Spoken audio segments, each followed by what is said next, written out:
Welcome to the Construction Disruption Podcast, where we uncover the future of design, building, and remodeling.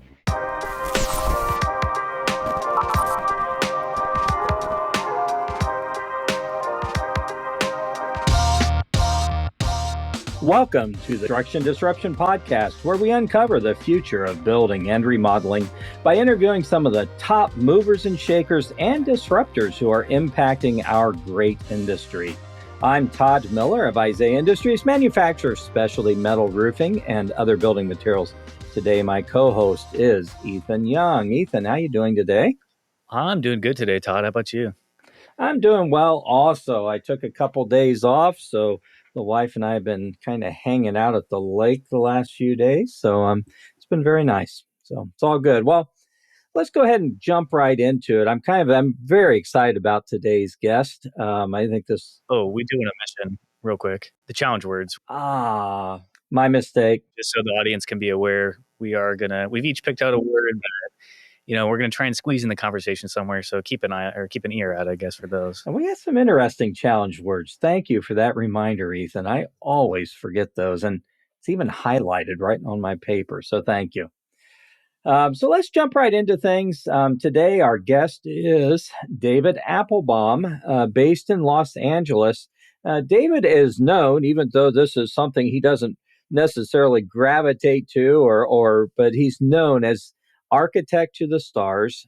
He has done work for all kinds of famous names over the years, as well as a ton of other folks.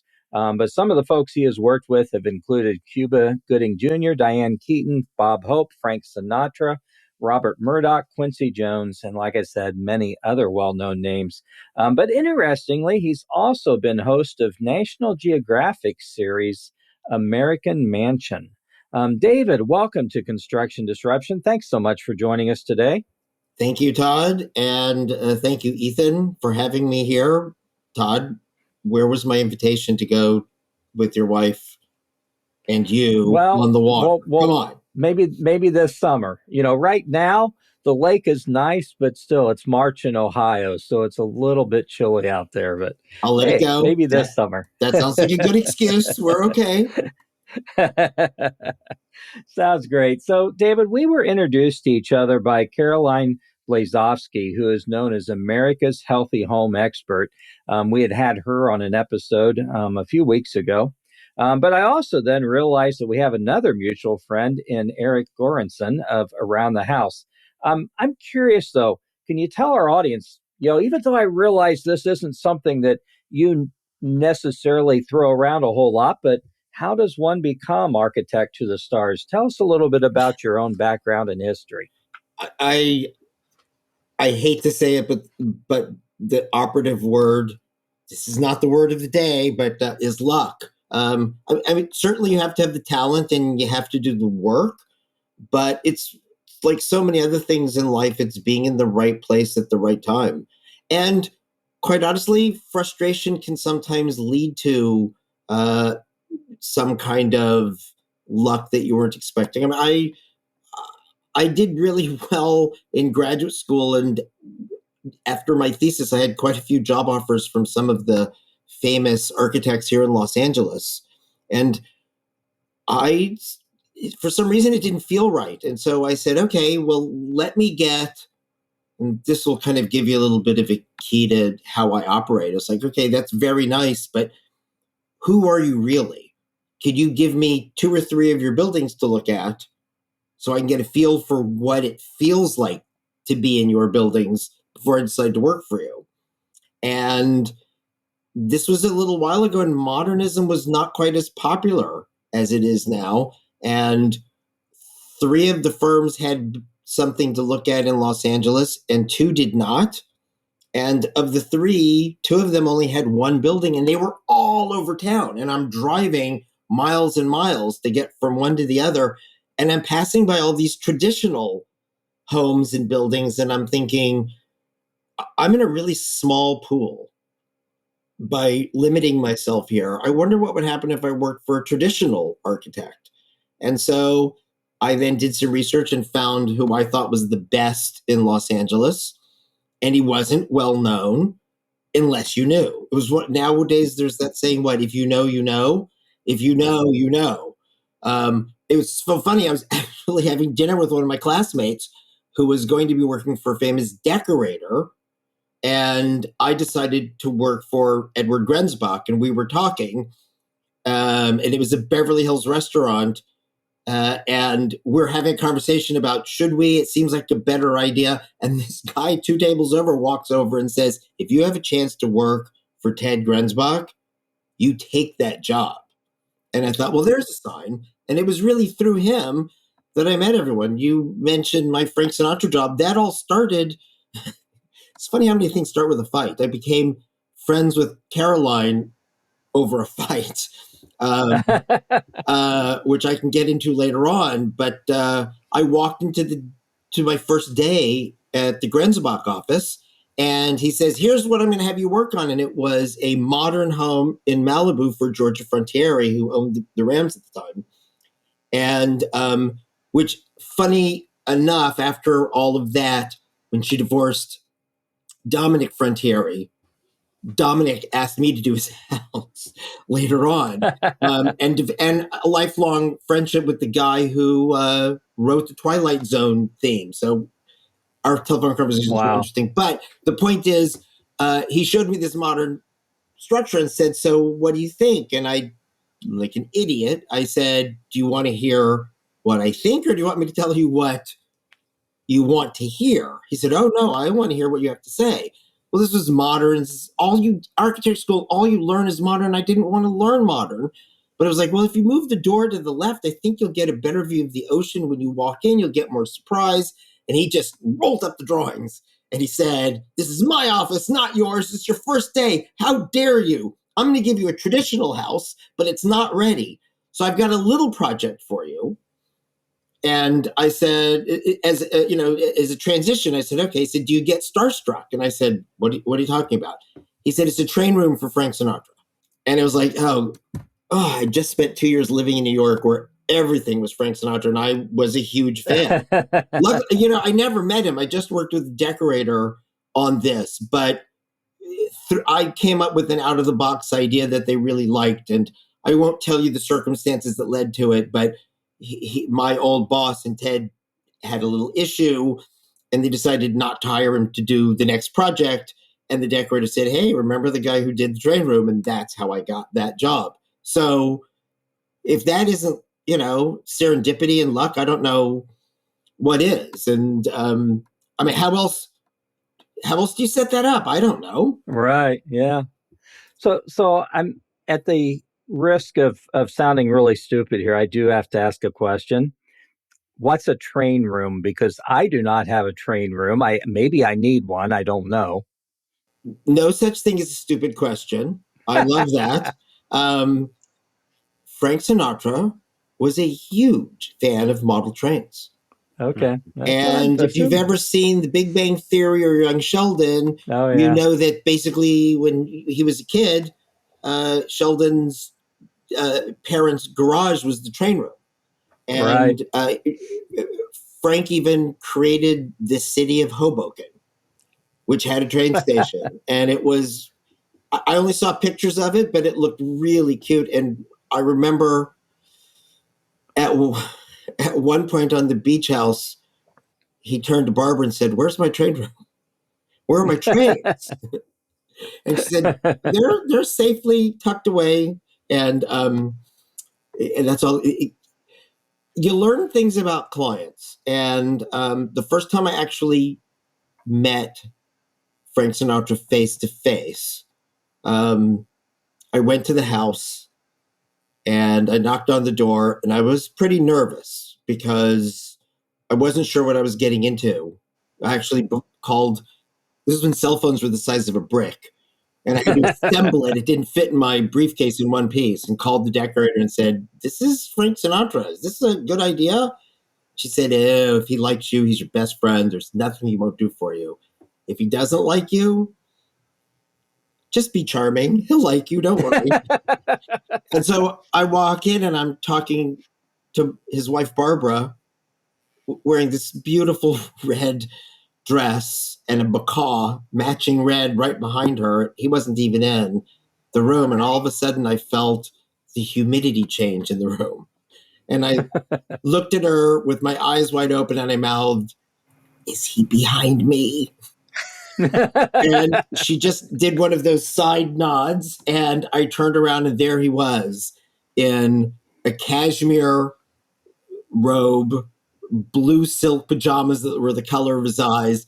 And he did not look happy. "What's this guy doing talking to my wife?"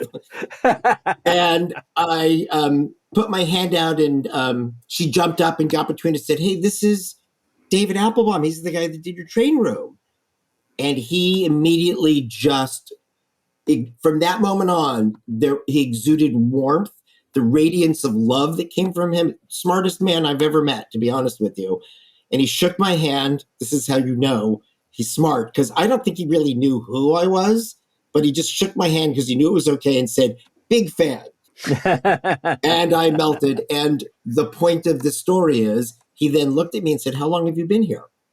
I said, "About 10 minutes. He said, "Can I offer you a drink?" And I said, "Well, you don't know me well enough yet, but I do a lot of talking, so a glass of water would be lovely." Mm-hmm. And it was, the warmth went away. You could just see the hairs on his arms Oh no. raising. Oh no. And he looked at me again and he said, "David Applebaum, I thought you were a good architect. Don't you understand how awful water is? It rots wood, it rusts metal, and fish shit in it. I'm going to ask you again. Can I offer you a drink?" And I hate scotch, but that was the only thing. It was like, "Don't say scotch, don't say scotch, don't get out of my mouth." Like I was hitting puberty. Scotch, please. And he walks me to the bar, and then I realized this man is a consummate host, and the most important room in the house to him is the bar. And I treated it like a religious pulpit. Wow. When I designed it, that's another story for, I don't know how much time we have. So I have a great story about starting construction in concrete. And I have another great story about cooking with him. I know that he's a big shot. I mean, when I started talking to him, I said, "So what's your budget?" Because that's a very important question. And any architect that doesn't and isn't responsible about it should be slapped. Mm-hmm. And I said, and like all of my clients, I hate to ask you this, but we have to talk about money. What is your budget? And he just looked up in the sky and said, "Do you hear that?" And I thought it was going to be a helicopter and they were coming to get us. I said, "Well, I don't hear anything." He said, "Somewhere in the world, they're playing one of my songs. I don't think we have to worry about the budget." And inside my heart is going, "Oh my God, no budget." There ended up being a budget. But at that point, I was doing backflips inside. Oh my goodness, that's good. Well, so I have to ask you, we do want to hear some stories. Which one's more interesting, the concrete construction or the cooking story?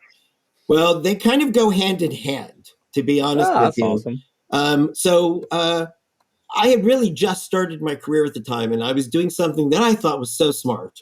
I would walk around with a box of Ziploc bags. Okay. And I thought I'd walk around the construction site and I'd pick up washers and other things like that. So it would look like I was so OCD, the contractor had to pay attention to everything. The concrete contractor at the time I will never find a concrete contractor like this one ever in my life. This guy had formwork that looked like cabinetry. When I did my own house, I made him do my foundation.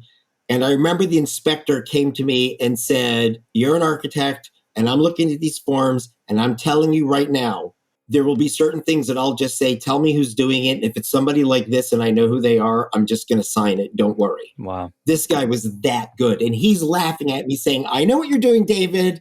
Don't worry. I'm going to do a good job." And all of a sudden, this white Rolls Royce drives up to the job site. Top down, 4 guys, you couldn't fit a fifth. Sopranos had not been out yet, but I saw 4 guys that all looked the same. Slick back hair, broken nose, pockmarked face, shiny suit, skinny ties. The guy gets out of the passenger's side, strains his tie, and he looks at the gathering group of us and says, "So who's in charge?" And I'm thinking, uh-oh. And I'm in my mind, I'm thinking, what did I say something to Mr. Sinatra that was going to get me in trouble? And as I'm going backwards, he goes, "Is the architect here?" And once again, in my puberty voice, I said, "I'm the architect." And he says, "We understand one of the neighbors is complaining about noise. Would you be so kind as to point us in that person's direction?" Oh. Now, nobody complained about the noise. The next door neighbor on one side did say, "Look, I'm in entertainment. I usually get home around midnight. I get up at 8. You have every right to build. I don't want to get in the way, but just can you do the quiet stuff until 8 in the morning because that's when my alarm goes off." No complaint at all. Nobody said anything on the job site, but somebody must have looked. He said, "Thank you." They got in the car. They backed up. They went 50 feet to the next driveway. They pulled in. All 4 guys got out. Okay. They all walk it up. They knock on the door. They let themselves in. And I don't know if 5 minutes or 5 hours passed, but we're all aghast. We're all standing there, our arms entwined, waiting for a chance to see what was going to happen. And lo and behold, they all walk out. They get in the car. They back up. They back towards us. And the passenger guy said, "We've reached an understanding. You can make noise whenever you want," and drove Wow. off. Awesome. And I'm thinking to myself, did I just see what I thought? And then I remembered Mr. Sinatra is that guy can know. He would meet each one of us and in 2 minutes know exactly what our button was. And I said, I'll bet he called central casting. I'll bet he just called, 4 guys and just said, "Hi, we work for Mr. Sinatra. Are we okay? Thank you very much." And then left. 2 months later, I'm at the house and he says, "Hey, David, you hungry?" I said, "I'm Jewish. I could eat." He said, "Do you like sausage and peppers?" I said, "I do." So I went to his kitchen. And this is a big deal for me. I like to be at people's houses. I like to see how their closets are laid out, what colors they have, what their artwork looks like. I like to see how they live. I like to see how they relax, because that way I can design the proper house for them. So I was very interested more than anything in watching him cook. Was he going to have somebody from the staff do it? But he goes to the refrigerator. He pulls out 2 Ziploc bags, one with peppers, one with onions, already chopped up, so he didn't have to do that. Just he goes to the pantry, he pulls out this authentic Italian olive oil tin, puts it in a frying pan, heats it up, puts in the onions, puts in the peppers, sautés, adds a little salt, adds a little pepper, goes to the refrigerator, pulls out a white paper wrapped bag, pulls some sausages out, breaks them up, puts it in, mixes it together, puts it on a plate, gives it to me and says, "So, what do you think?" And I took a bite and I said, "I'm not kissing your ass, but this is the best sausage and peppers I've ever had in my life." He said, "You want to know the secret?" I said, "I like to cook." "Yeah, what's the secret?" He said, the sausage gets flown in from Hoboken every day." And then I thought, yeah, those weren't central casting people. Okay. Oh, wow. Man. Good stuff. Good stuff. Well, let's I'm kind of curious. I mean, you got your finger in a whole lot of things and certainly pulse on the architectural industry. How has the post-COVID world impacted architecture? It has to have changed customer state of mind and approach and things. Have you seen anything different? Yes. Oof. This is a really multifaceted question that I don't know if we'll know the answer to it for a while. But there's a couple of things going on all at once. And it's COVID, and it's also media, and by media I mean television and social media. We've decided to make stars out of people like the Kardashians and whoever's on HGTV. Mm-hmm. And when HGTV started getting popular, all of a sudden these cottage barns started popping up everywhere. And it's not really a native look in Los Angeles, but it's not a native look in a lot of places. It's not a native look in Texas, right? Where I'm from, but yet I see it everywhere. And throw into that the financial situation where so many flippers got into the business. 20 years ago, when somebody would call me, they would call me because they wanted to move to a different neighborhood or they wanted to expand their house, but a real estate or have a larger house. And the realtor would show them 20, 30 houses. They'd pick 2 or 3 they like, call me, and I would give them recommendations. Now the 20 or 30 houses they looked at are already done. So there isn't as much work for architects, which makes architects produce work at lower fees. And there are some architects that are almost giving it away. And there's so many clients that will say, okay, you come highly recommended. What do you charge? And they care more because we now live in an Amazon instant society where you don't care about quality, you care about cost, and can you get it now? And somebody who says, and I say, well, my fee is X, they'll say, well, I know somebody can do it for half that price. What you end up getting when you hire an architect at that price is somebody who's rushing through the project so much. They're not giving you something of quality. They're not giving you something unique. They're not giving you something that works for you or the site. They're using a canned plan, or worse, they'll produce a floor plan that doesn't match the elevation, that doesn't match the section, and it's a simple, dumb box. And there's no thought behind it. And I don't know about you or most of your listening audience, but I can't work that way. Mm-hmm. I once asked one of my employees who is in Los Angeles, they add a new layer to the permitting process every year. And they'd added a new low intensity development permit that had to be obtained. And I had spoken briefly with one of my former employees, and I asked him, I called him later on. I said, hey, can you give me some more information on how to do this effortlessly? He said, let me send you some drawings. I said, but before I do, promise me you won't make a comment about it because I only got paid $10,000. So for $10,000, I got a new baby. I took it, but it's just a box. And I know even if you got $10,000, you would have done something much more elaborate. So no judgment, but here it is. Let's discuss it. So I find that post-COVID, clients demand you do much more work for much less money, are much higher maintenance. And as most restaurateurs will tell you, and most shop owners will tell you, the clients are very, very, very high maintenance. And Interesting. I just think and I don't think it's their fault. I don't think that the people are necessarily rude, mean, and short. There's a level of angst going on right now. I think if you ask teachers, I've heard a kindergarten teacher tell me their kids used to walk in with so much wonder and innocence, and they're so jaded and high maintenance at 5.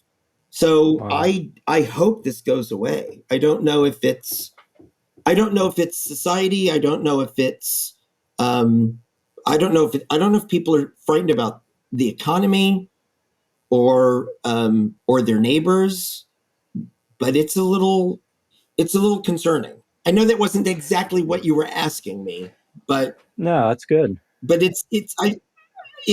I'd like to find a way for us to have a little more hope entwined with a little more positivity and patience. I think that's really interesting. And I know that, I've been at this a while, about 40 years. And I know I have seen these ebbs and flows, and it tends to kind of go with the economy a little bit. But I definitely have seen these periods of time where consumers are, just don't trust anybody. And so that tends to manifest in them being very difficult. I think you actually hit the nail on the head with that one. I think it's a lack of trust or a lack of being able to trust someone to be there for you, whether that be your architect or your fireman or your accountant or your bank. But the good thing is it does tend to go in cycles. So, Yes. eventually I see it turn around. But you're right. This is one of those things that time will tell. That's for sure. I'm sorry I put this show on a little bit of a downer right now, but Yeah, well, I think that's why. I mean, I'm luckily at a place in my career where I can try to weed out the awful clients who don't really care, because then we're not wasting each other's time. I mean, you think that was very nice in the introduction.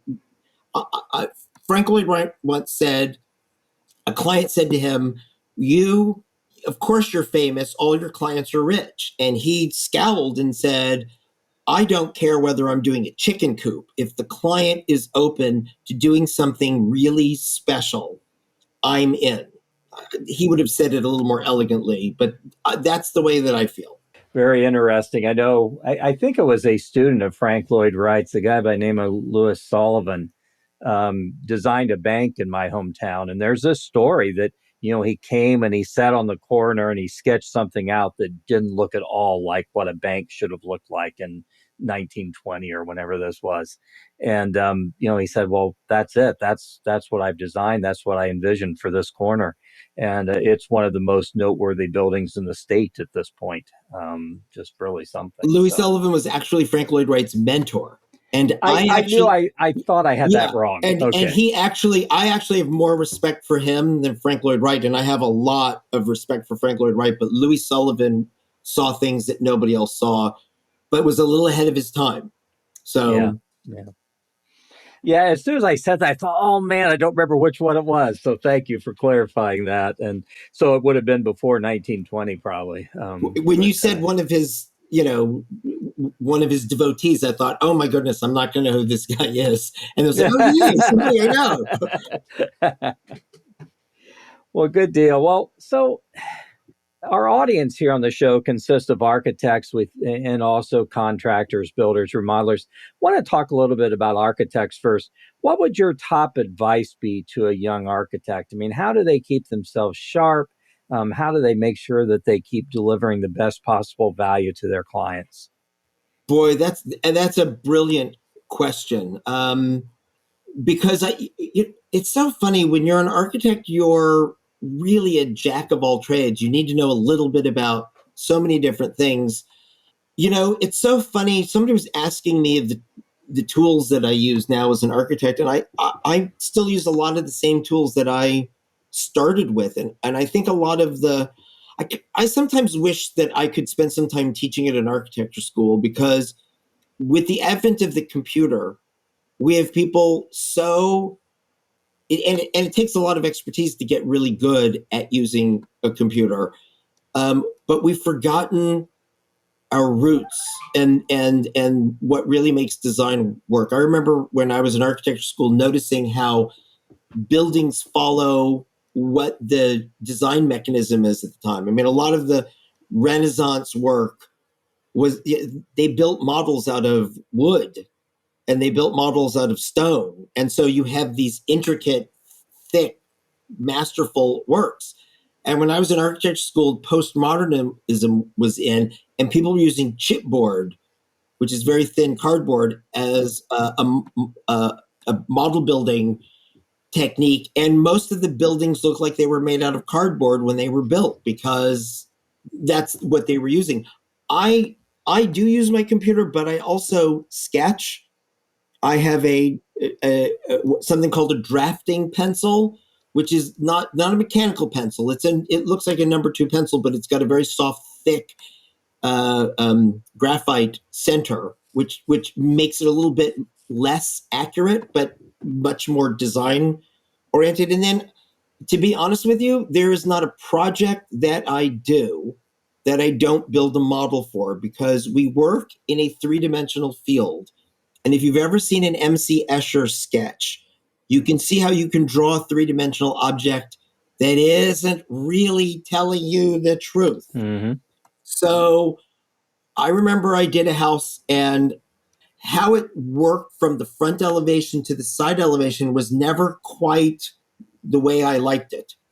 And I remember as it was getting built, I realized, oh, I didn't see how this went with that. And so I've been building models ever since. I use even a very, very thin poster board because when I was out of graduate school, I worked on a remodeling of a Frank Gehry building that nobody knows about because it was a office building in Baltimore, and he did it as a favor, and he didn't want to do the renovation, so he pawned it off to one of our professors who hired me to help him on the project. And I'm looking at the drawings, and I could not understand them. And I said, is it okay if I build a model of this existing space inside and outside? Because I don't get it. And he said, sure. And so I built a model, and then we started working on the expansion. And Frank Gehry stopped by the office to see how we were doing.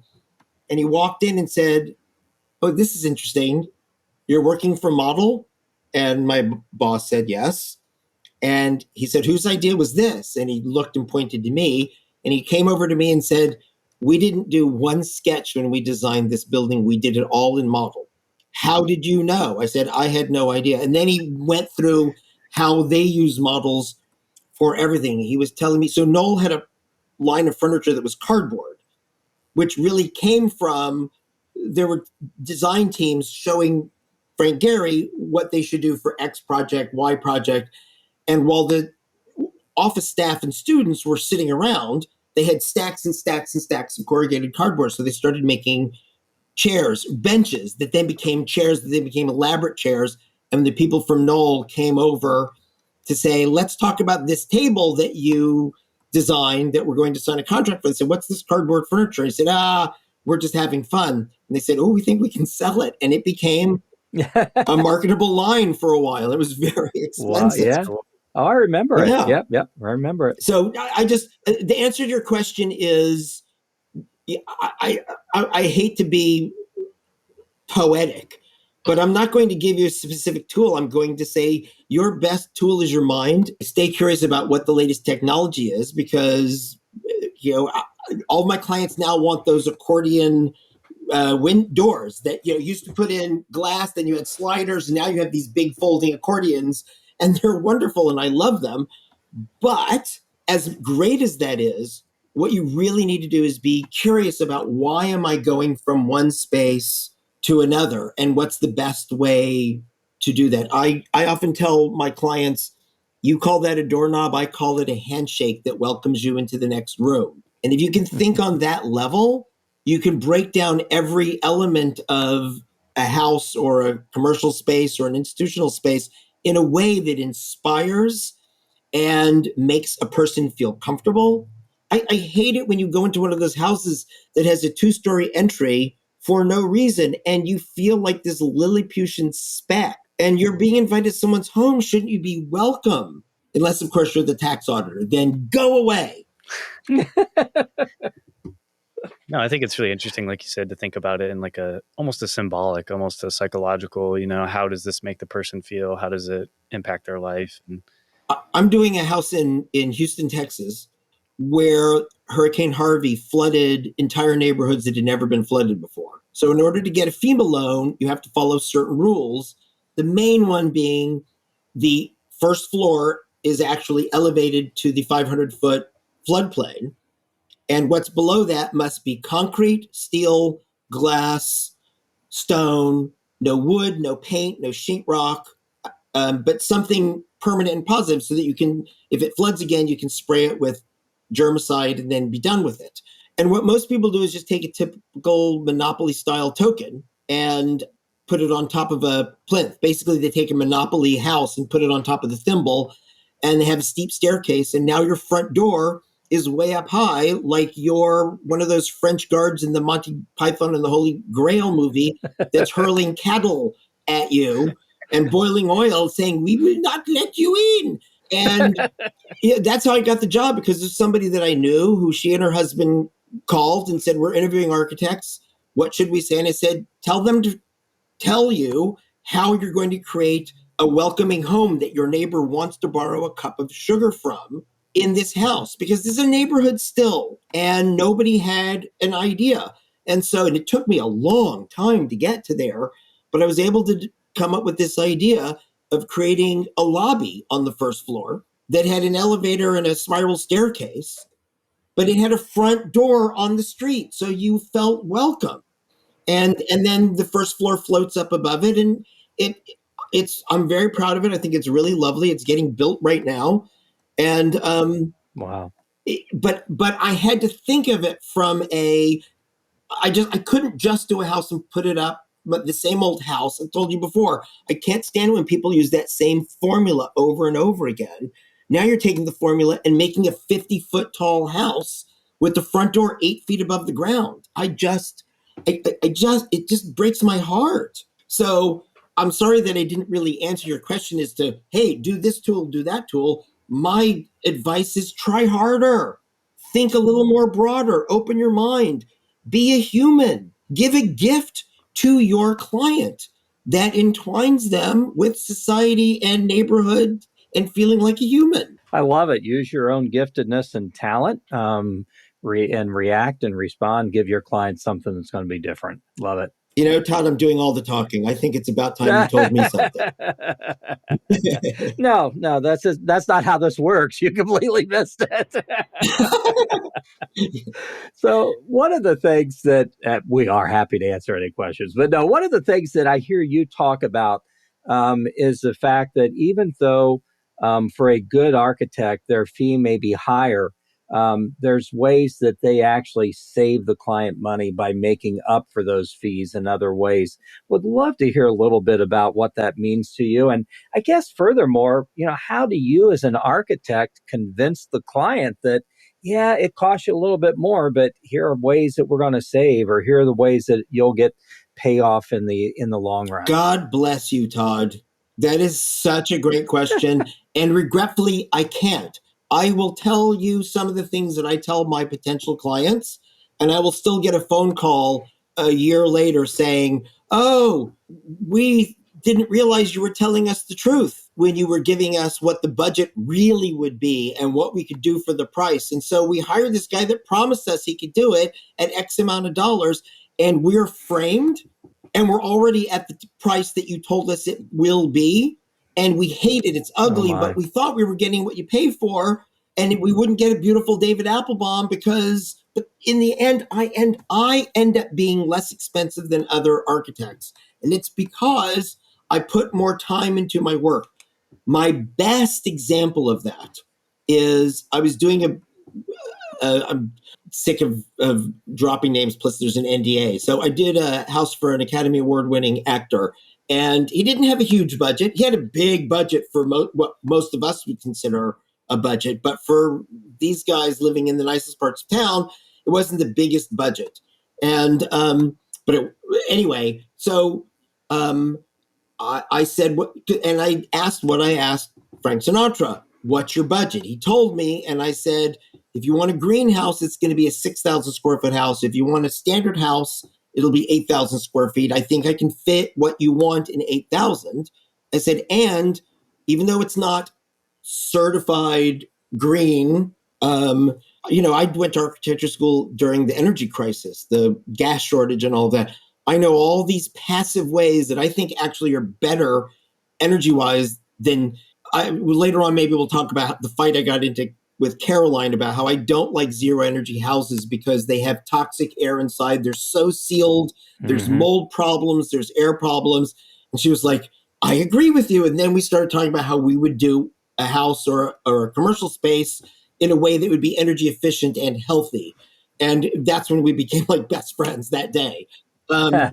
So I was kind of telling the same thing to him. But anyway, so I was doing this 8,000 square foot house, and the house was pretty much done. And I drove up to the job site, and this guy in his suit is pulling out. And then he stops, he reverses his car, and he gets out and says, you're David Applebaum, aren't you? And I said, yeah. He said, I forget his name, vice president of Great Republic Bank, which is the bank that gave loans to all these huge houses all over Los Angeles. He said, for the last 15 years, you have been my favorite architect, but today I hate you. And I said, what? So first of all, I'm so embarrassed I'm no longer your favorite. What happened? He said, well, let me tell you something. We gave this guy a loan for $200 times 8,000 square feet. That's $1.6 million. You don't have an 8,000 square foot house. You're the smallest house I've given a loan for. And you've got not just 2 kids' rooms, you've got 3 kids' rooms and a maid's room. And you have a his and hers closet. And you have a mud room. You have a great room that's attached to the kitchen and a dining room and a living room. I don't have a house that has all the amenities that you have that isn't a minimum of 12,000 square feet. So I said, come with me. We went to the construction trailer. I took a piece of tracing paper because that's one of my old school tools that I always bring. And we measured it. It was 7,998 square feet. And he said, I don't get it. How did you get 12,000 square feet into 8,000 square feet? And I said, go to those 12,000 square foot houses, walk through it again, and tell me how many hallways there are. I spent weeks extra because my client only had a $2 million budget. So I had to do 8,000 square feet, and it was freaking impossible. But I found a way to make that 8,000 square feet work. And as you're telling me, it's 12,000 square feet worth of house for 8,000 square feet. And he said, I was so scared because you cannot get a loan in the middle of construction. It's impossible. And I was thinking, he's got 4,000 square feet times $200 a square foot. He needs another $1 million. He's not going to get another $1 million. Not only did you save him that much money on construction, less maintenance, less air conditioning, less everything, less furniture to replace. He said, you've saved your client at least $2 million over the next 5 years. Does your client know that? I said, what am I going to do? Hey, I said, you can tell him. So that's one way. And then also you get a better house. I've got a neighbor who I was getting my taxes done. It turns out my neighbor who's doing a house, but he started before I became a neighbor and we met. But he's doing a house and there's a view of the ocean from his house. So you'd think that he would have all these open rooms that look at the ocean. But no, he hired a design build firm that made him fear that if they didn't hire him, they would go so far over budget. He's got a living room that looks at the ocean. His kitchen does not. All it would have taken was some low walls and rearrangement, and his kitchen and his dining room would have views of the ocean. I bet it could have even gotten his master bedroom to have had a view of the ocean. But all he's got is a living room. Even if his house that he's going to live in and the one that I designed were the same price, tell me which one will sell faster for more money and be worth more. So, oh, absolutely. Now, I'm going to say there are a lot of architects, and especially the ones that say, oh, I can do it for this discounted fee. You're going to get a box. It's not going to, and you're going to probably have extraneous square feet and also I have in all these years figured out ways to save money in construction because I've done it a bunch of times and I'm paranoid that I'm costing my client too much money. So I'm always at the job site saying to the concrete guy, to the steel guy, if you were to do this again, how could I do it better or for less money? You got to have an architect who does that. I can't be the only one that asks those questions and tries so hard to make it work. Good stuff. So one of the things you made me think about, so I think all of us as kids grew up, you would end up in your house that you lived and you'd always think, is there a secret place behind one of the walls in my house? Can I go over here and push a button and suddenly a whole new room opens up and you realize that no, that space isn't there. But the reality is a lot of houses are designed with a lot of extraneous space that doesn't accomplish anything. I think you watched too much Adam West Batman. I probably did. Yeah, that's probably true. But no, we all did. Did you rearrange furniture in your house as a kid? I did. Oh yes. Even cut out the little, to scale pieces and move them around the house. And oh yeah, sure. So I want to accordion a little bit, talking about architects, talk a little bit more about builders, and in particular, the architect-builder relationship. What are some of the positive hallmarks of a positive relationship between architects and builders, and how do you, as an architect, help to encourage that? Wow, dude, You ask great questions, Todd. I'm having such a great time. Thank you, by the way. This has been fun. The secret is a little bit, actually, I just realized in what I just told you.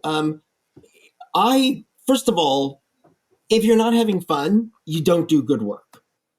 So there's lots of ways that I vet my contractors.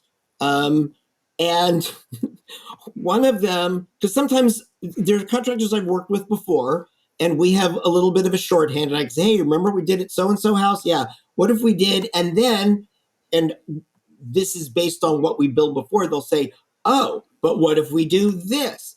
And 9 out of 10 times their idea is way better than mine. And I'm willing to say that's way better than mine. And I say to the owner, do you know what this guy just came up with? This is brilliant. But see, so it's kind of threefold. The first thing I do, if it's especially somebody I don't know, in the specifications, I'll always throw in a little paragraph in a very kind of unknown. We had a little earthquake over it, not here but there. So I'll put a little blurb in the specifications with something like, it's the duty of the contractor to supply the architect with a case of imported beer on the third Thursday of every month that ends in a Y. And because then you find out if they actually read the specs. Yeah. Because if they say what's your favorite beer, or I don't know if we're going to have that many months that end in a Y. Months that ended then, Y. Then okay. I said you're lucky I didn't say days that ended in Y. But then we have a nice little chuckle, and I know that they are diligent, and that they're detail oriented. They read. So that's the first thing. The second thing is, if I don't know the contractor, I have all these secret methods. I don't know if I should share all of them, but it's easier than you think, because I'll say it. One of the ways that I used to do it more than anything else is, there's a stone yard here in Los Angeles. And if you get sand or stone or veneer or whatever, you pretty much get it through them. And he's since retired, so I can't use it like I used to, but I knew a guy who was like their top salesman. And I would call him and I would say, so what do you think of so-and-so contractor? And if they said never heard of them, I was wary.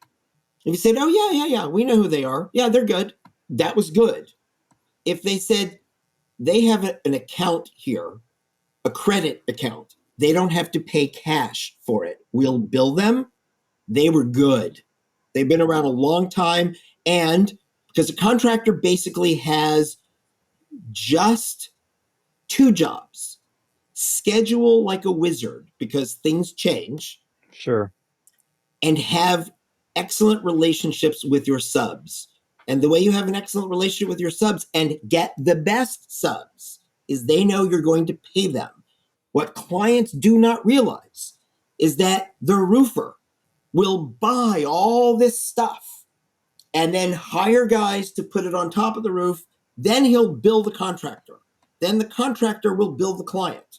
Then the client will pay the contractor. Then the contractor, months later, pays the subcontractor. A contractor that pays on time, or even a little bit before, those are the ones that get the best subs, because they're getting paid as they're putting money out. So if you're the best electrician in Los Angeles, you want to work for the guy that pays you the best. And so why would you work for somebody you don't know? So if this supplier or a sub that you really trust says, I love working with this guy, then they're good. And then the third thing, and this is the most important thing, in my opinion, when somebody gets the job, I say, look, you have no ego, I have no ego. The client and this project is where all of the ego goes. If I don't know everything, I cannot draw everything perfectly. It's impossible. And you bid it in a month, you can't know everything. I know that. So you have a question, ask me. If something goes wrong, don't go running around like a chicken with his head cut off. Call me. By the way, those architects that only charge half as much, if you call them because their elevation doesn't match the floor plan, they know it. They don't answer your call. Mm-hmm. You call me, I pick up the phone, and I either give you an answer or I'm at the job site within 24 hours. And nowadays with FaceTime, I can just show it to me, and then we fix it. And quite honestly, the fix turns out better than the way I thought it was going to be in the first place. And then I don't run to the client saying, hey, the contractor screwed this up and I fixed it. I say, hey, the contractor found this issue that we were able to come up with an improvement for. Look at this. And I expect the same from you. I don't want you to throw me under the bus, because I'm not going to throw you under the bus. So we are here to give the client the best job in the shortest amount of time for the least amount of money.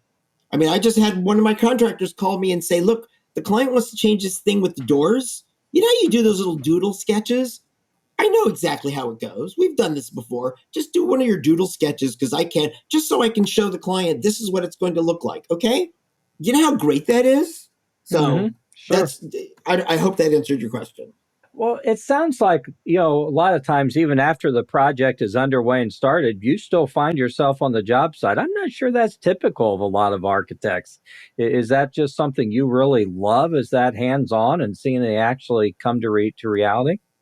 I don't know. That's a good question. I only know what I do. And I mean, I have clients that move in and 6 months later say, I'm out of town. Here's the alarm code. Would you help? Because I still get invited to dinner at a lot of my clients' houses. I've maintained friendships with quite a few of my clients. Not all of them, but certainly if I see them, there's hellos and hugs and things like that. That's even the way that I bill. A lot of clients front end their billings, and I have my billing running through a small amount through the entirety of the contract. Oh, wow. That is different. Love it. Because I'm there. I like, I like, maybe it's because I don't want all that mad money, but I just think that a major reason why I do that is because it reminds them that I'm still there, and if they have a question or they have a problem, they know to call on me, and I'm still there. Well, I'm kind of curious. So, of course, the name of our show is Construction Disruption, and we look at a lot of things, technologies and products that are kind of disrupting things. As you look back on your career and even look out into the future, anything comes to mind as far as things that have really been major game changers in either design or construction, or things that you think are going to be game changers and new trends that we're seeing that are going to change things down the pike the next 10, 15 years? Besides I would love the game changer to be a little more patience and pleasant conversation. That's interesting, because you say that to me, and I remember the first thing that blew me away, and it was kind of when I started, was there's this product called bituthene, which was an elastic membrane that you could punch a nail in, and it was still waterproof. Right. I have to tell you, so funny. I just had this conversation with Caroline this week, because somebody said, hey, you'd like living in this house. And she sent me the picture, said, what do I think about this? Because it had this polymer material cladding on the outside. And we spent 30 minutes discussing how we did not trust the waterproofing and the water weeping, and that there wasn't condensation behind the exterior cladding. And it's a beautiful material, and it clicks in and all, but I don't know how it can both be waterproof and breathe. She lives in the Northeast, and there are days where it's 10 degrees outside, but it's 7 degrees inside, and that wall in between is going to have condensation. If there's a brand new material, I kind of don't like using it until it's been on the market for at least 10 years. I remember when I was a kid, there was this kind of prefabricated plaster wall. I don't want to mention any names, because they may have fixed it or something, but every single house or commercial space that used it ended up with 2 or 3 inches of mold inside the walls after 10 years. And we're so interested in fixing one thing, like let's save another, let's add another insulation factor of 3%. But what that ends up doing is creating hazardous air or mold, or the fasteners were not exactly specified correctly, and now they're rusting and falling apart. It's. I live in earthquake country, and there's nothing better than a Type 5 wood structure in an earthquake, because wood works both in compression and tension, and its connections, which are usually nailed, are allowed to rotate around the fastener. So even in a massive earthquake where a couple of timbers, a couple of studs, or a couple of connections might fail, the rest of the house holds together and you're safe. Right. I've been told that there are a lot of buildings in downtown Los Angeles that an earthquake has put a little bend here or a little pucker there. And, you can stand on a Coca-Cola can and it'll support you. But you know what happens when you put your two fingers from both sides and hit it at the same time? Yeah, go down. Yeah. So I guess I'm an old-fangled guy. Well, and it's interesting. I mean, over the years, I've had lots of people come to me with, hey, Todd, I see this new roofing product or this new wall product or window product or whatever out. And, a lot of times I can look at it and I can kind of make my guesses what's going to happen. But usually my feedback is, hey, before you go that direction, wait 10 years. Let's see whether the product is still made or if it's a class action lawsuit. And then you can make your decision. I'm so relieved that I'm not the only one. You manufacture metal roofings. Tell me something.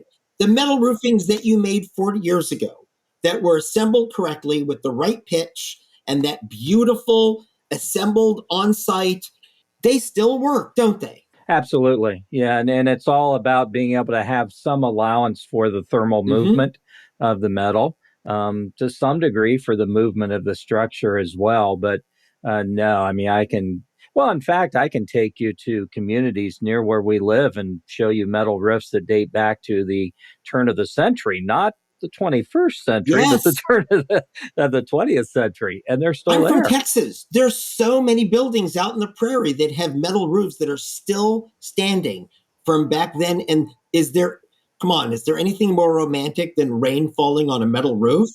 The sound is beautiful. And it's which you then bring up. Look, I get DIYers, and I think there are a lot of things that we can all do ourselves. And I do a lot of things myself, but I won't touch electrical at all.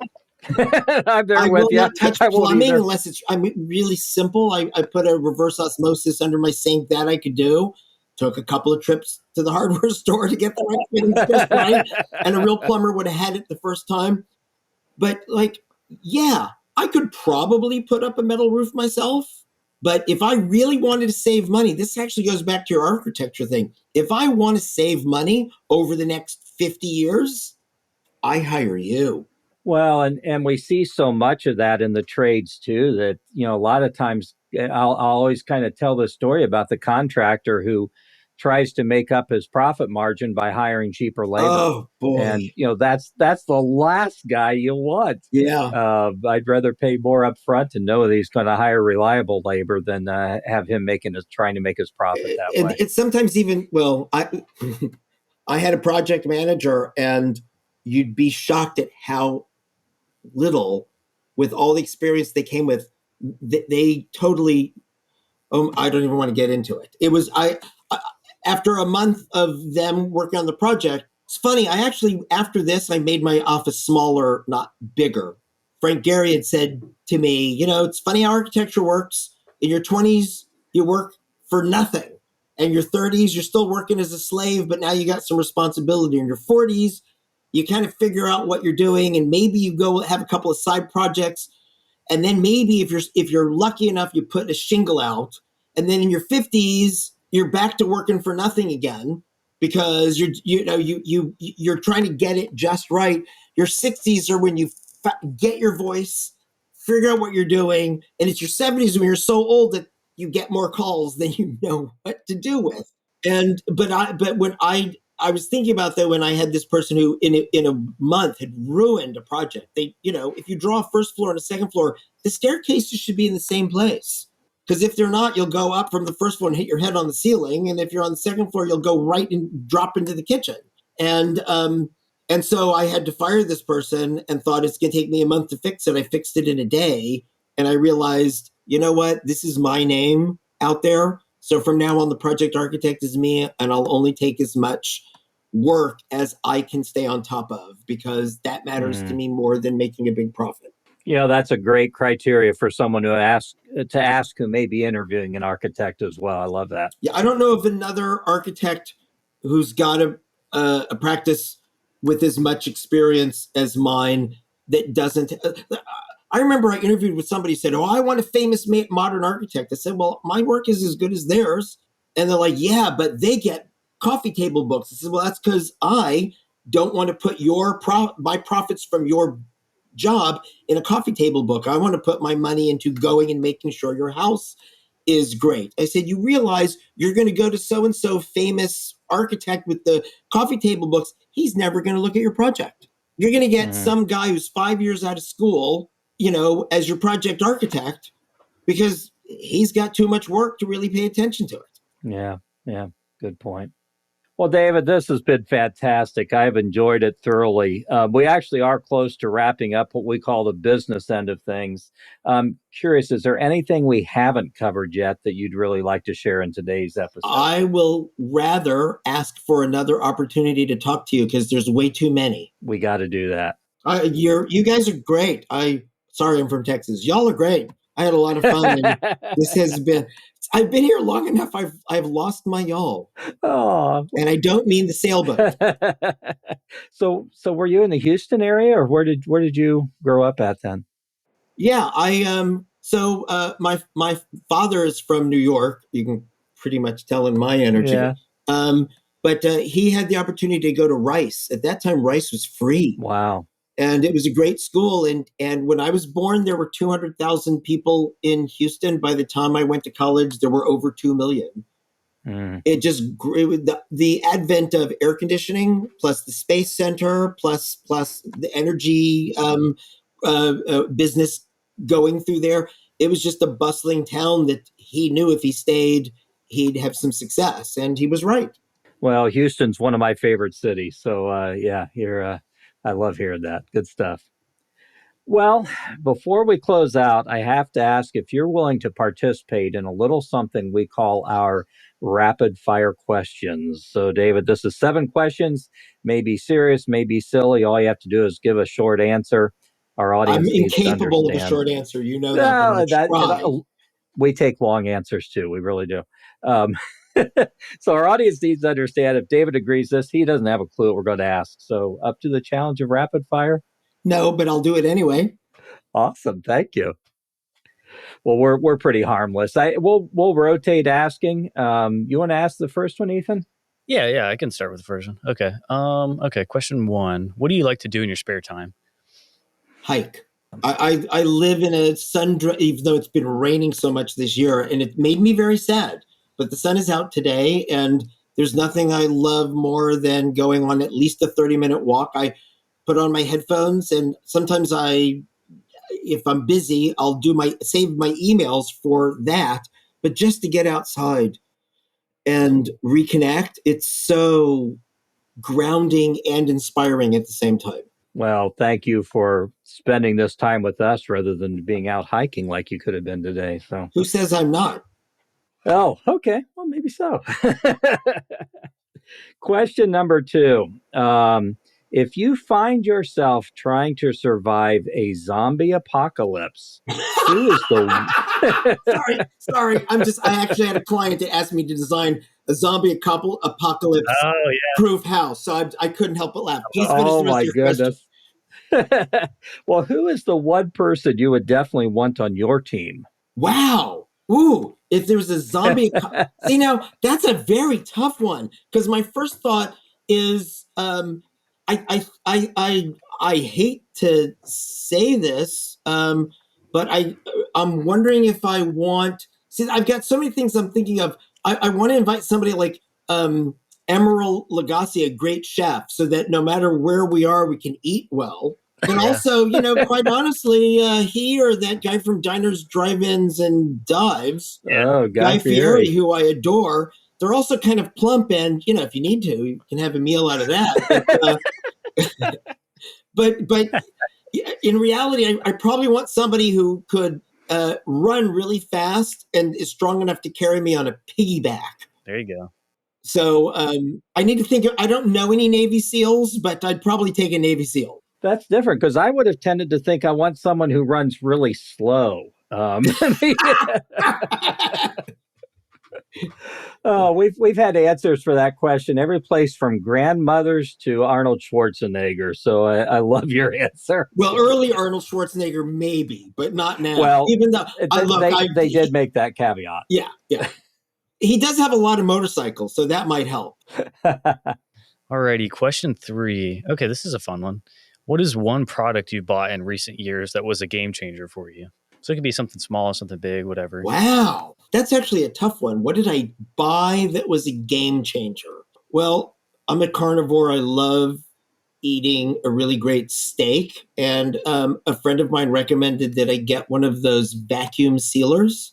You can age, you buy a steak and you vacuum seal it and age it for 2 weeks. And it becomes this wonderfully tasty prime even if you bought choice, it comes out like a prime aged steak, and that's been pretty great. So that's the first thing that comes to mind. I got some shoes that have really nice insoles for my hikes, and that's been a game changer. And Costco has a really good 4-ply toilet paper that has spoiled me as a game changer. So. Oh, those are great answers. What's the brand of, you said boots or shoes? What I'm curious, let's give a shout out to them. Well, I mean, I hate to be a, let's all climb on board, but they were Nikes. Oh, wow. Awesome. It's so funny. For a while there, I was very much into Skechers because they were the only ones that had a memory foam sole. Yeah. And boy, that was so great. But then they wore out. I do so much walking, I guess after like 6 months, I couldn't wear them anymore. Yeah.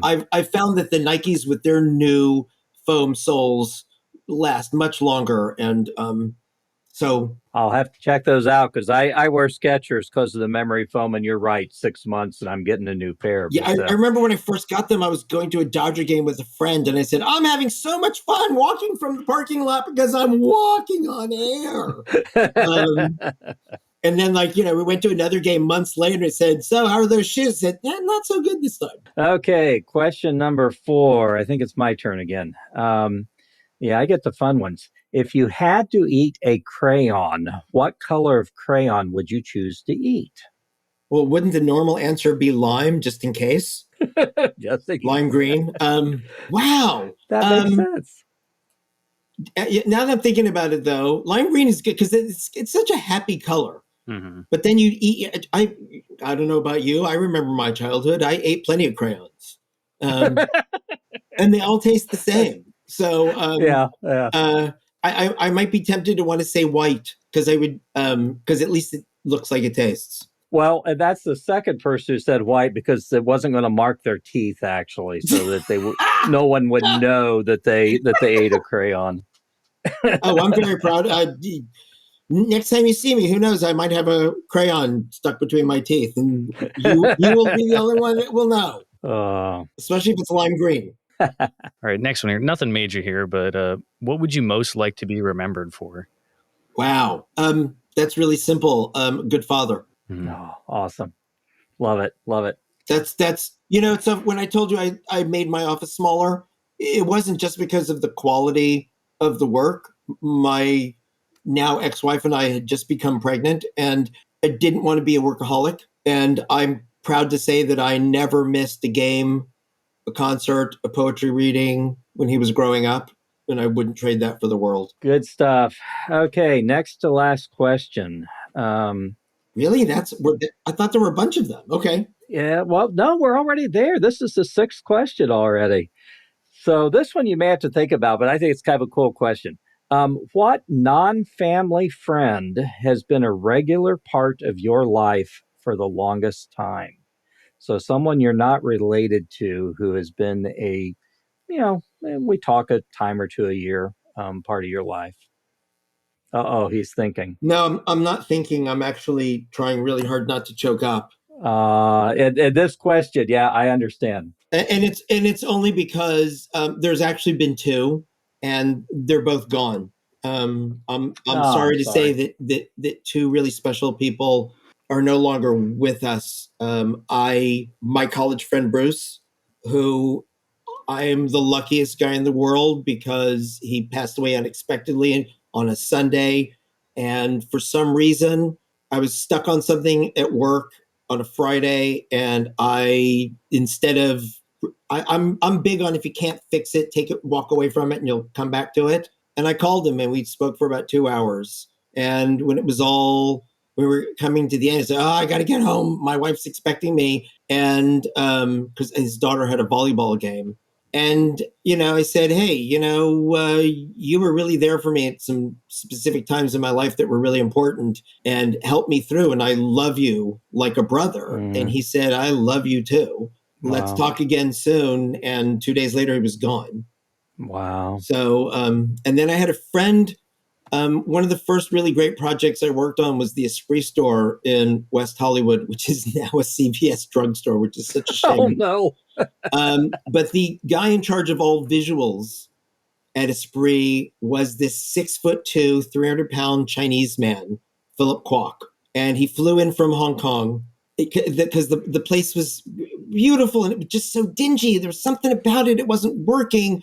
And the owner of the Esprit stores, the Esprit line, the company, the clothes, and his wife, the designer, her best friend was Philip. And he did not want to call Philip. He didn't want to admit he needed Philip. And all of a sudden, this big, huge guy comes in one evening. Yeah, he just flew in. He's got jet lag. And I shook his hand. And then the next morning, because it was kind of design build at the end, and I was there every single day. I would get there at 6 a.m. and present drawings to the builders that were going to do stuff, spend the whole day walking the site, looking at what was wrong, and then spend up until 11, 12 o'clock at night drawing it so that I'd have whatever I needed for the people the next morning. And there he was in a corner of the building with a little assistant, and he was starting to just disassemble and reassemble everything. And you know how when you're in the desert and it's sunrise and it's dark behind you, but in front there's a little peeking light, and with each second the sun rises and the light creeps into the ground as it gets closer and closer to you. As he worked, it was just like that. It was just the transformation was so clear. And after it was about 10 or 11 o'clock in the morning, and he'd already done like almost a quarter of it. I could tell. And I walked over to him and I said, you stand up right now. You stand up and look in my eye, looking really upset and frustrated. I said, because I have to tell you. And he stands up, this huge guy, and he's got fear in his eyes, saying, because I have to tell you that this space, what the hell do you think you're doing, making it look so good? I have to hug you. I cannot believe this place looks as good with you fixing it. And I hugged him, and we became the closest of friends. We spoke, and those were days before cell phones and emails made international communication. So we would fax each other. Oh, yeah. Because that was only, 20 cents. And so he was in Hong Kong and I was in Los Angeles, and we would end all of our conversations and faxes with the term touching the water. Because it was like, if I touch the water here, it'll get to you and you can feel me. Wow. And he would do the same. And he was a very good friend. He ended up wanting to be a restaurateur, and I designed his restaurant in Hong Kong. And he would come here and buy jeans and 50s furniture and send it to Hong Kong and, sell it to his friends. I miss them both a lot. And Thank you for a trip down memory lane. And I'm sorry it was a little maudlin. No, thank you for sharing some real life, personal stuff. Happy memories entwined with, yeah, with sad bittersweetness. Yeah. Wow. Is there another question that we can have some laughter on? Yeah, this one. Okay, I was going to say this one's a lot more lighthearted. Thank you, Ethan. Yeah.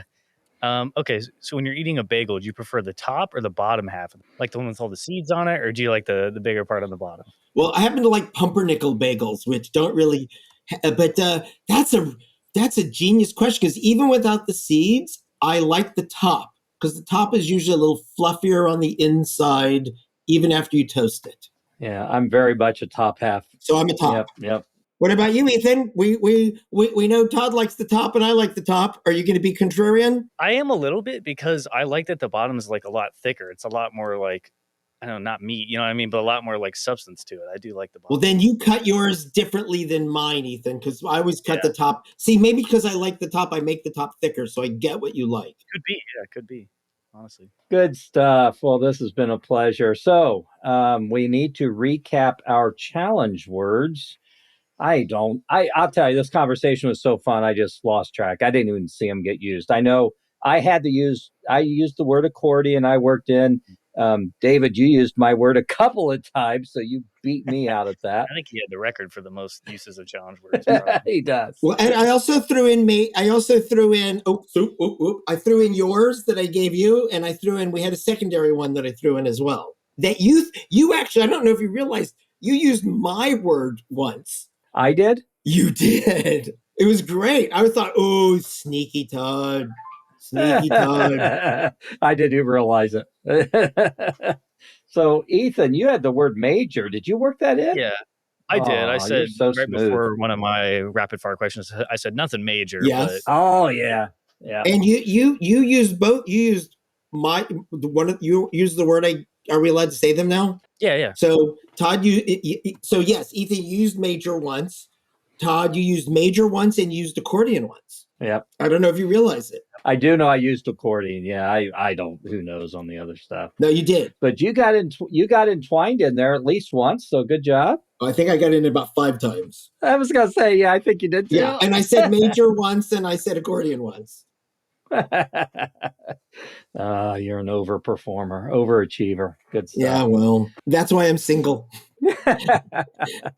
Well, that can be the next episode, maybe too. I don't know, but we'll do another episode. We'll look forward to this. So again, this has been a real pleasure and eye-opening. If folks want to get in touch with you or just follow what you're up to, what's the best way for them to do that, David? Well, I'm on Facebook as both David Applebaum and David Applebaum Architect. I'm on Instagram. I think I'm David Applebaum _ Architect. You know what? I'm going to look it up. But I'm also David at David Applebaum Architect. So let's see. I am my official account is David Applebaum _ Architect, and I post pictures of some of my projects and things that I find that are important and inspiring. Awesome. On occasion. I also have a personal one, which is David Applebaum .official, which is that's got more of my own house, funny things that I see. It's a little bit less architectural, a little bit more, if you can believe that I can be silly, a little silly. Oh, we love that. Well, this is good. We'll put all that stuff in the show notes as well so folks can see it and easily link and so forth. So thanks. This has been a really 1 in a million experience for me. I have to say, you're prepared and you're funny and you're insightful and have a lot of perspective, and you really move well on your feet, the both of you. And this is it feels like we've only been on for 5 minutes, and I've really enjoyed every second of it. Well, you did a great job. And it's a lot of fun for us too. And so thank you so much for being a guest today. And yeah, that's what we always strive for, is to try to be listenable and fun, but yet deliver some great information. And you did that. So thank you. And I will also thank our audience for tuning into this episode of Construction Disruption with architect David Applebaum, Architect to the Stars. Please watch for future episodes of our podcast. We're always blessed with great guests just like today. Don't forget to leave a review on Apple Podcasts or YouTube. Until the next time we're together, keep on disrupting, and don't forget to have a positive impact on everyone you encounter. Make them smile, encourage them. 2 simple yet powerful things we can all do to change the world. God bless and take care. This is Isaiah Industries signing off until the next episode of Construction Disruption. This podcast is produced by Isaiah Industries, manufacturer of specialty metal roofing and other building products.